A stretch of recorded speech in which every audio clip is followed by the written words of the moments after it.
Hello everybody, welcome to DS2, Unit 11, lecture on geometric dimensioning and tolerancing basics. Part 1 by Todd Frazee. Geometric dimensioning and tolerancing, abbreviated as GD&T or just plain GDT. It's an ASME ANSI system of symbols used to define parts based on how they function. On the right, we have a part that has GD&T frames and datums for almost every dimension. Statistical process control relies heavily on GDT to tolerance features efficiently.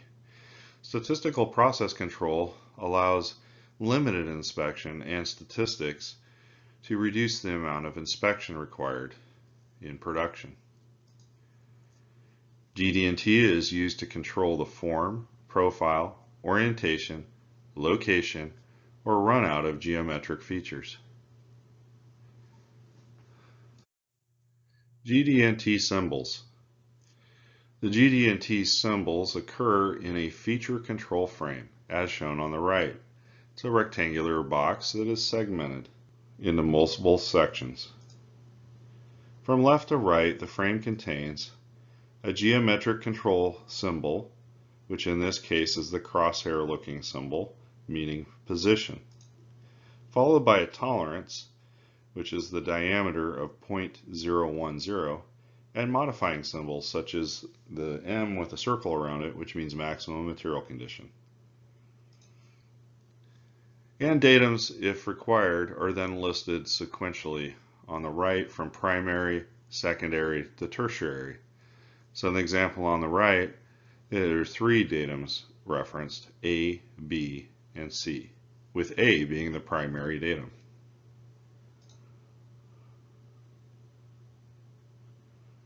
If we were to look at the example on the right of this table, the height is a standard dimension of 30 inches plus or minus 1.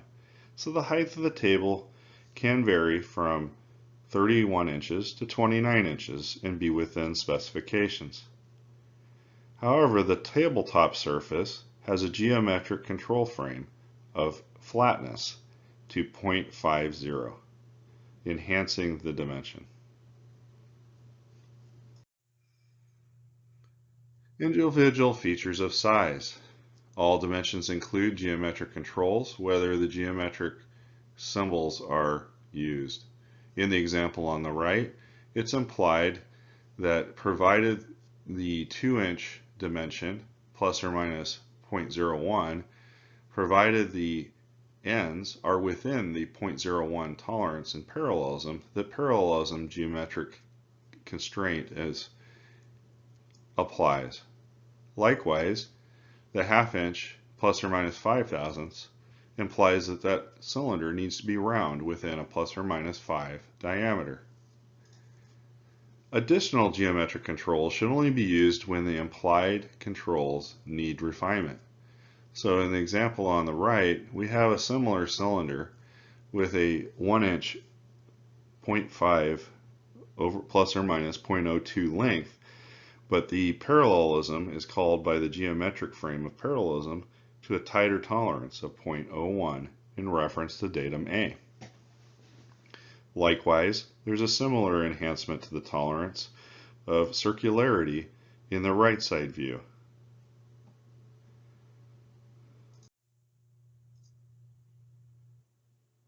Maximum material condition, or MMC, is external features at the largest size and internal features at the smallest size. The symbol is reflected by an M in a circle. Least material condition is internal features at their largest size and external features at their smallest size, denoted in the frame modifying symbol as an L inside a circle. The third material condition is R regardless of feature size, abbreviated as RFS, and means the tolerance applies regardless of the size of the feature. If the modifying symbol for M for maximum material condition or L for least material condition is not denoted in the frame, it is implied that RFS applies. And the surface of the tolerance is compared to a perfect form at MMC. So in the example on the right, we have the roundness of the cylinder held at a range of 0.02. The outside of the tolerance zone is MMC, and the inside of the tolerance zone is LMC, provided the part falls within that zone, which is 0.002 apart, the part conforms to the drawing. Datums and datum features. A datum is a theoretically perfect reference used as a starting place for dimensions. For example, the image on the right, we have a part that the datum is the bottom of the part, and the dimension would measure the height from that datum. The datum feature is a feature on a part references a datum surface. So in the case of this example, it'd be the bottom of the part. A simulated datum is a surface reference for measurement that contacts the datum feature. So in the example on the right, it would be the work surface that the height gauge and the part rest upon is a simulated datum surface. Datums and assemblies. In the context of assemblies, mating surfaces are often datums based on the function of the parts in relationship with each other. In the image on the right, we have a part with its datum aligned with its mating part. Parts will function properly if they conform to the design datum boundaries. Datum reference planes. Datum reference plane is a locator with a reference to 6 degrees of freedom in space. In the example on the right, we have two planes for the datums for the two edges of the green part. Denoted on the drawing, one of those planes would be datum A and the other one datum B, with the dimensions deriving at the same corner of intersection. Datum feature symbols represented by a frame designated by a letter, starting with the letter A being the first letter on the drawing.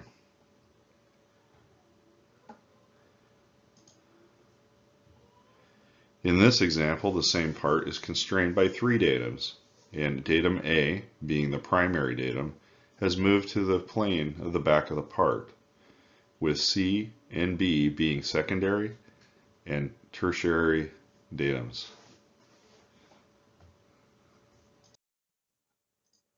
Primary datum. Critical factors for the selection of the primary datum are the function relationship. The primary datum relates to the function of the controlled feature. In the example on the right, the primary datum is the back of the part, and all other datums have to be perpendicular to that datum. Accessibility. The datum feature needs to be accessible for inspection processes. If a datum is captured inside a part where it cannot be inspected, the datum is not practical and can't be used. And repeatability. The surfaces need to be least likely to vary. For example, in a sheet metal part where certain parts of the sheet may flex and move. Would not be an appropriate primary datum surface. Secondary and tertiary datums. Once the primary datum is established, a second datum establishes position in one axis and must be perpendicular to the primary datum. So in this example, the secondary datum is datum B, which is perpendicular to datum A. Tertiary datum establishes a second position and a second axis and must be perpendicular to both the primary and secondary datums. So datum C is perpendicular to both C and B, perpendicular to both B and A, is the tertiary datum in this image. The primary datum is always the letter that's closest to the beginning of the alphabet and progressing in priority from there. Geometric controls. There are 5 areas of geometric controls. This is what varies from the textbook. The textbook has divided them in 3, but the ASME standards are very clear that there are 5 categories. The first one is form. Comparison of an actual shape of feature to a theoretical perfect shape. There's orientation. It's the comparison of actual orientation of a feature to a theoretical perfect position. Orientation. There's profile. Comparison of an actual profile to the feature of a theoretically perfect feature. And location. It's a comparison of the actual position of a feature compared to a theoretical perfect. And runout, comparison of combining form and orientation controls on a rotating circular feature as compared to a theoretical perfect part. The textbook includes form, orientation, and includes profile in orientation, and location, and includes runout as a subset of location.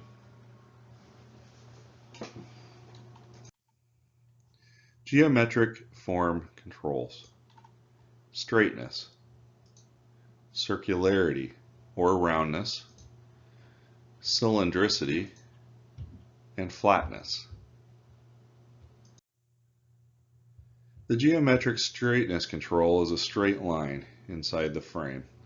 It defines a tolerance zone of straightness of an edge or an axis along a single linear path. In the example on the right, the tolerance zone for straightness for the side of this rod is, at any given rotation, is 2 parallel lines 0.03 apart. So the shape can vary within the zone 0.015 of either side of nominal.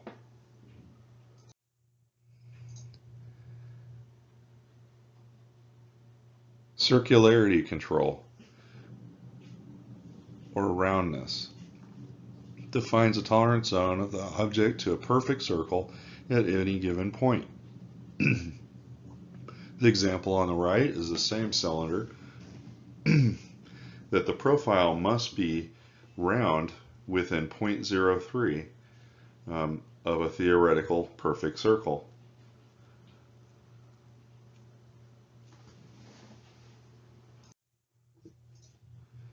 Cylindricity brings both of those together, defines a zone of controlling straightness, roundness, and taper of the shape to a theoretical perfect cylinder. In this case, all of those parameters need to fall within a range of a pair of circles 0.03 apart.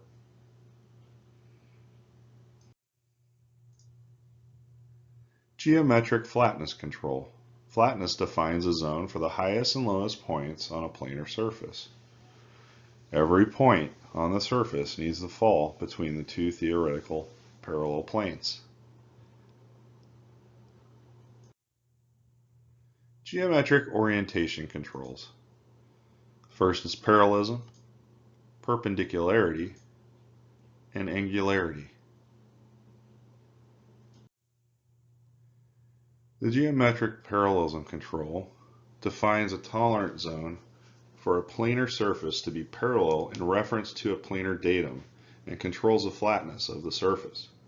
In the example on the right, the top surface of the box must be parallel to datum A, which is the bottom side of the box, and that parallelism must fit within a zone of 2 parallel planes that are 0.03 apart.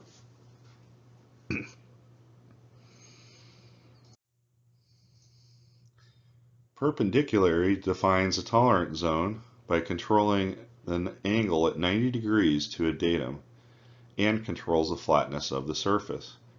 In the example on the right, the vertical red surface has to be 90 degrees to datum A and fall within two parallel lines that are 0.03 apart.